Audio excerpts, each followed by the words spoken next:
What's going on YouTube? Enigma Garage is back, and we are back on the MR2 Spyder with the Kia engine and K20 trans. So we do have a few new things here. I was gonna make mounts, but that kind of went out the window. We got Mitch's Auto Parts, got their full mount kit. And I also got the shift kit adapter. And their cable's right over here. So the one cable is longer, so it can loop around and come this way to the transmission. The other one's just a updated, thicker cable, so when I'm doing some hard shifts, I'm not gonna break anything. And I pulled the AC unit out. The thing's disgusting. Got the new AC unit here. Got a 70 degrees in here. Feels great. So we'll go over a few of these mounts. Before I get to the mounts, here is my adapter plate that I have designed for the intermediate shaft. Holds everything perfectly level. Up here it looks really crooked, but from back here it is actually level with the oil pan. Kind of an optical illusion going on there. And I had to redesign the adapter plate, so I cut off the ears since I did go with the mount kit. I just wanted to make sure everything was perfectly centered in the engine bay. But nobody really goes over anything with the Mitch's Auto Parts kit, so I'm going to go over absolutely everything that comes with it. So first off, we have the trans mount, which I did leave loose. Everything's kind of loose that I do have on the motor. That way there is some adjustment that I can make, but it bolts straight here to the transmission by the intermediate shaft. And then this part right here bolts straight into the side here, which will go into the lower mount of the cross member. So it'll go in right here once that's all into place. And then we have the driver's side mount, which I've already kind of put together and test fit here and there around. So this is how it is put together. You have the angled pieces that go toward the inside. Obviously one side shorter than the other. And I did have to grind out a little bit of that area right here. It wasn't allowing me to move it over for some adjustability. And we have it here. Now I can adjust it completely over whichever way I need to. So I can put the nuts on here, and I did find a short bolt that will go into the transmission right here. So I can make sure this is fully adjustable where I need it to. Now with the passenger side mount, this doesn't come with it. I 3D printed this. This is the Kia side mount.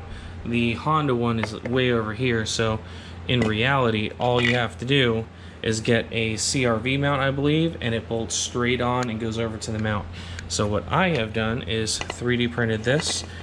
Of course, it'll be CNC'd. That'll bolt down to here. This will bolt down to here and then go over to where the mount is. That is my solution. It's probably not perfect yet. I need to get everything positioned in here with the 3 mounts. Everything's completely centered. I can put a level on it, make sure the car is level, engine's level, then I can finish mocking up where these holes are going to be in this mount plate. We also have the front mount here, which this one will replace, well, it bolts together too. It will replace the mount right there underneath all the hoses. So I do need to take that off and mount that up, obviously leaving it loose once again for some adjustability. And here's where it's going to get interesting. Let me sit down for this one. We have the Honda mount that's supplied in the kit. It's going to bolt in down here and over here. Here is where it's going to be weird. It's going to be right up against this adapter plate. So I'm only going to have 2 of the 3 bolts that are going to hold it down.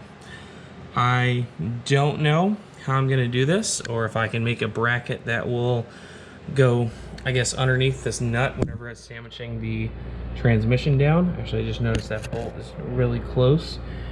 That might have to be an Allen head bolt. I guess we'll see. So something for this corner I'm going to have to figure out. If you have any ideas, let me know. That one's going to be kind of fishy, but I guarantee this is probably where most of the torque is going to be on this motor, rotating back and forward. I really do need to think of something here. It almost looks like it's hitting there where I was rubbing up against it. So I probably need to bolt this completely on and then check clearance right here.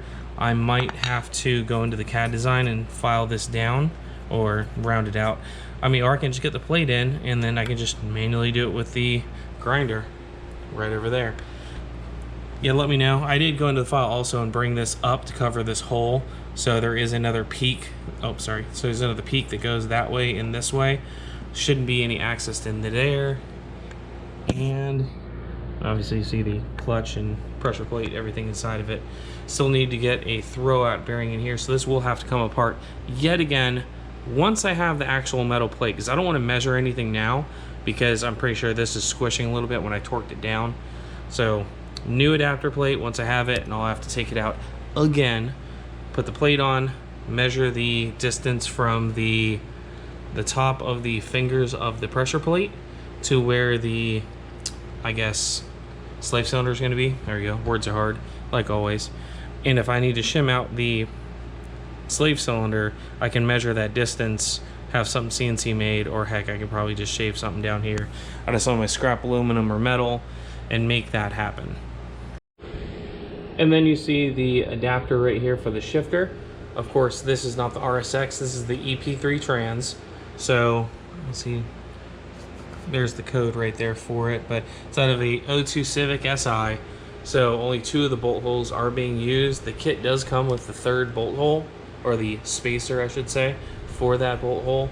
The RSX has the hole moved over, so you'll actually be able to utilize that one right there, but it is not going anywhere. This did bolt from the bottom side to this plate, just like these did over here.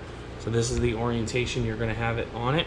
And then we have the bracket here that's also from Mitch's Auto Parts.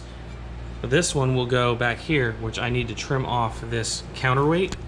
And let me see. Yep, it goes like that. So it's going to go on like this. There are 3 bolt holes that go to it, 2 to the top, 1 to the side. So I'll show you where those are. It's going to be this bolt you have to take out, and then the, come on camera, top bolt here and top bolt here. Those are all going to have to come out so you can bolt this on. And I actually just figured out what that 3rd spacer's for.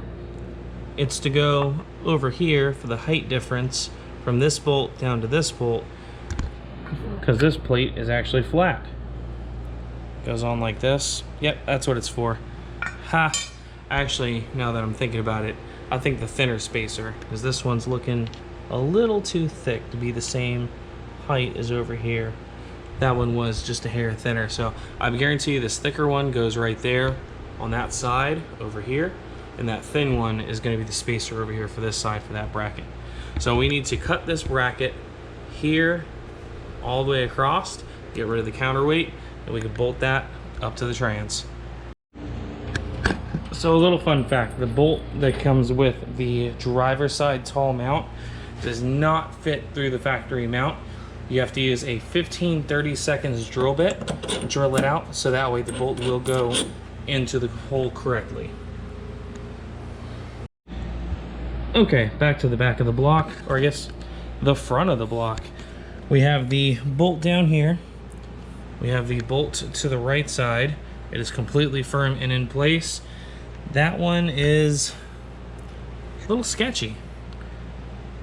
Yeah, I mean, it feels stout. It doesn't feel like it's going to go anywhere, but something I need to keep in the back of my head for future reference. So this mounts on. We do have the shifter mount on. You do retain the bracket that is here.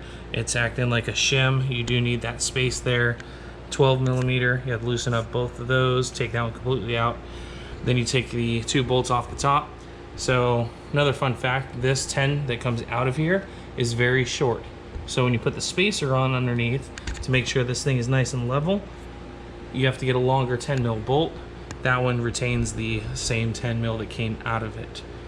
This also did get a lot more level when I was looking at it. There we go. This one is on tight. I have it in the middle of the grooves. This one's on tight. We did put that one over here on the front firewall. It is loose up there, and of course we drilled the hole up here. So I guess we are ready to put it up in the car. Had to rise up just so they could see me. Did what I had to do just to feed me, and what was left over I put towards my dreaming. But the only thing in life that has meaning are the things you gotta work for, believe me. Take into your hands a plan, your own hands can land your own brand. And damn, I feel like no one takes accountability. They want the credibility, convincingly unwilling to put in the hours it takes to get some power. Don't be fucking sour, take a cold shower. Here she is in the bay. Everything looks, I mean, kind of level. Barely enough clearance going up here. And now you can see kind of how my engine mount design is going to be. Looks like the holes are just a little bit off, but nothing that I can't adjust in CAD. Over here, this bolt is completely on. That bracket for the, I guess the shift linkage, that's gonna be tight. Not sure how that's gonna be. That looks tight. But we have everything hanging. I can adjust everything. Swings fine.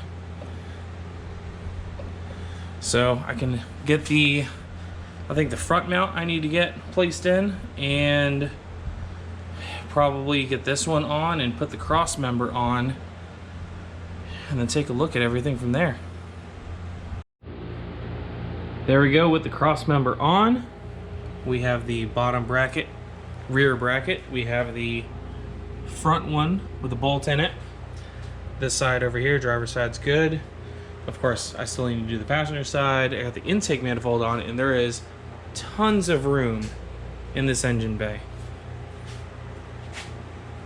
So I need to get, I guess, redesigning this bracket over here. We already kind of made some measurements, but I did go on a field trip to get some parts for this car over here because somebody didn't want to buy something long enough. This is his ride right here. I did the downpipe over on this, if you like that. Yeah, teaser.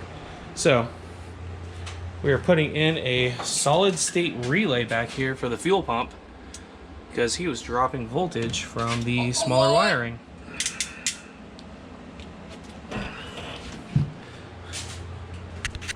But anyways, back to this. I'm almost at a stopping point right now. Might do something else, might not. We'll see here in a minute. Oh yeah, so the coolant pipe that's over there on the passenger side, it does hit the manifold right here, so I need to do something with that. But the header completely fits in the car. That's the only issue that I have, is it hits that one coolant pipe. So I need to figure out what to do with that. I might take it out, cut off like 6 inches of it, make an extension to come over this way, wrap it around. So while he has a heart attack over there, I almost fucking died. So there's the solid state relay put in. We thought we were being preemptive with the thicker gauge wiring. Oh, we were not being preemptive. This is 10 gauge wires going in now. The old one was 14. Yeah, look at that wire. That's a little burny burn. Holy shit, dude. He was about stranded on the road right there. Stranded on the road, I about exploded. So here's a lesson. One arcity sparkety away from death. So when you're putting anything above a AEM 380, like well, anything above a 255. You got a what? 450 in here? 400? 450. So yeah, you need 10 gauge wiring, or you're gonna burn some shit up. So word to the wise, and this is getting like 10 or 8 gauge. I am not even gonna play that crap. Now I'm worried about the RX-8 wiring, because my RX-8 is, I want to say only 12, and it's got a 450 in it now. All right, so life lesson, everybody. Yeah, don't make the same mistake we did and almost burn your car to the ground. Yeah, and we're not going to talk about the fuel leak in the RX-8. Yeah, at least I'm not leaking fuel. I'm just Minor leaking details. voltage. Apparently. Minor details. Yeah, I need an alternator. No, I'm leaking voltage into Oh. the fuel tank assembly, apparently. Truth. This is all that I need to be right here. I need to order my plates, order the intermediate shaft plate, this plate, the brass bushing, and yeah, I'm gonna call this video a wraps. And the next one, I guess, will be wiring. Catch you guys later.